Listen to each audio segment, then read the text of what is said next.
Alright, so what I'm going to build here today is a what they call a 5-board bench. Now I am going to glue 2 together for the bench top, so it makes it a 6-board bench.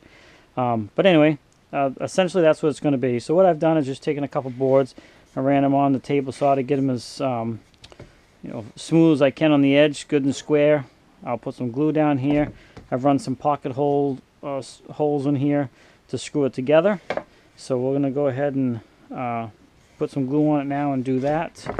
Then we will move on to another part. Now this is longer than what it's going to be. I'll cut it down to size after. It's going to be about 3 feet long when it's all said and done. So let's go ahead and get some glue on this.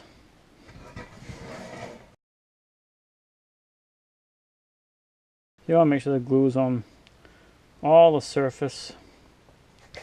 And really, I guess you should put it on both, but that's going to be enough right there. Put these together. And what I'm going to do too is clamp it down on the edge here to make sure it's flush on the other side.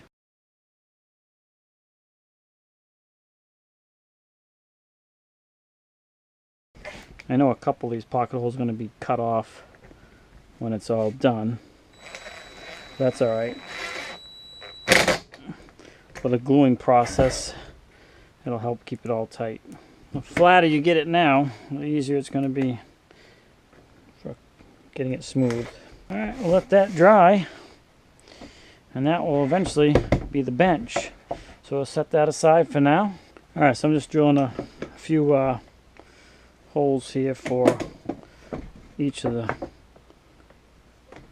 the legs, so we can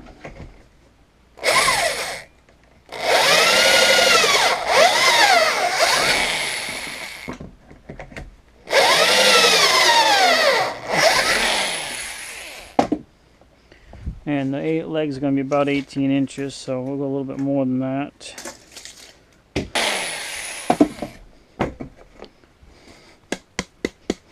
So we're going to do the same thing here. We're going to glue this together for one of the legs, and then we'll cut it down to size. So I got the top glued up and drying.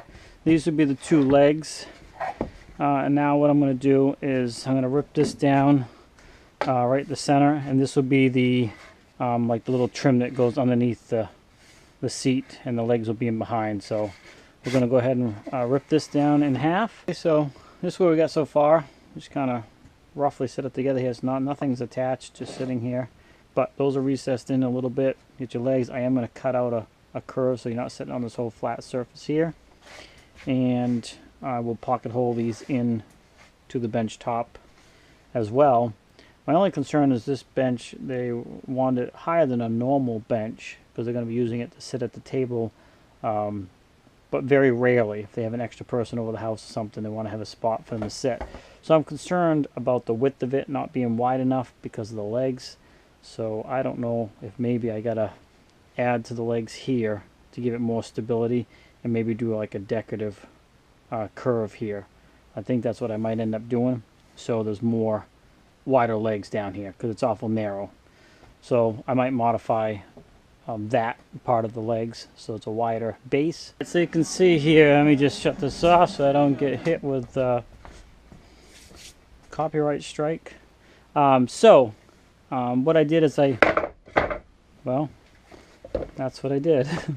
I added these pieces on here for the legs, so it'll be much more stable now when it's upright on the floor. This might have to go on the blooper reel. There we go.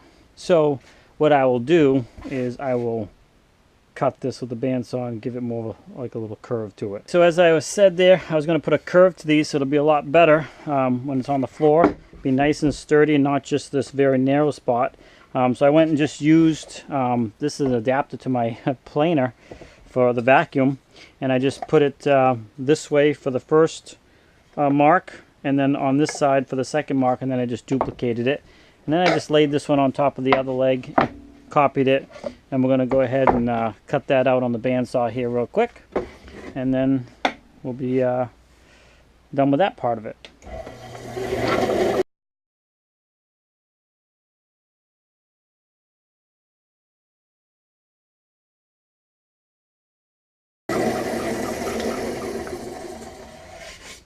Okay, so that's the two legs. Now we're just going to go ahead and do the boring part and get everything sanded up. So I won't let you watch and get bored from that. Oh, and I think I showed you this too. I just use this to roughly draw a circle here on the end of these. So when they're on here, it'll at least have a nice kind of a curved edge on these. Well, because we're going to get all this sanded up. So roughly it'll look something like this. But if you were trying to do like a really nice looking piece, then I would not recommend doing pocket holes down here like this. But for this purpose, it's going to work out just fine. Okay, another thing I did just take the time to do was go ahead and I routed all of the outside edges just to ease them over a little bit, and so it's not so sharp. I did not do the back sides of anything, including the legs. I didn't do the back sides, just all the outside surfaces. Now really what I got to do is just spend some time sanding. I did run this through the planer too to bring it down as close as I could, top and bottom really quick. And now again, it's just got to sand it all up and start assembly. Okay, so I've done obviously a bunch of sanding, and I've, as you can see, have drilled a ton of pocket hole screws. I really want this thing to be very, very durable. And what I've done is I've got pocket holes going into the stretches that kind of go across here for support on both sides. I have pocket holes that are going to go down into the seat part on both sides of this. And of course, all of these are put together with pocket hole screws as well. And so now what I've done is I've got the glue on both of these and one pocket hole screw on each side. So this is, you know, one unit now. So now what I'll do is I'm going to place it on here, get it all measured up and centered, and then I will draw a line on the inside, pick it up, glue below both of these and underneath the legs, and then we will put it back in place and screw it down in all these pockets. Right, so this is the bench I've been working on. As you guys have seen the progress as we go. It's actually together, but I'll flip it over and show you something I added real quick. It's very, very sturdy with all these pocket holes. The only regret I have is I wish I did not use pocket holes down here. It would have looked nicer. But again, it's a utility type bench, so that's going to be okay. But what I did is I added these angled supports here to give these much more stability. So it is very, very solid. We just had about 300 plus pounds sitting on it between a couple of us and wiggled back and forth, and it's just very, very solid. So this kind of finished product, I decided not to cut out this because I think it looks better on the ends the way it is, and it's going to go on a carpet, so it doesn't matter if this is not exactly level. Other than that, that's what it is. And these pieces here, you can see I got pocket holes in the back to attach it to these pieces, and so now it's extremely solid bench. And it's just pine, it's not expensive wood, but there it is. Now it just needs like a light sanding, you know, a couple of these spots right here, and I believe the person that's going to be taking it is going to be painting it white. But anyways, it is. Well, you can put this on here. You can see it's solid. So anyway, yeah, I mean, I'm wiggling back and forth, and it's just got very little bit of a wiggle to it. So anyway, thanks for swinging by Shane's Main Shop. Please like, subscribe, and comment. Come back often for more videos. Don't forget to click on one of the videos at the top here if you're interested. And down in this corner over here, there should be an icon to subscribe. Thank you very much. And as always, have a great day.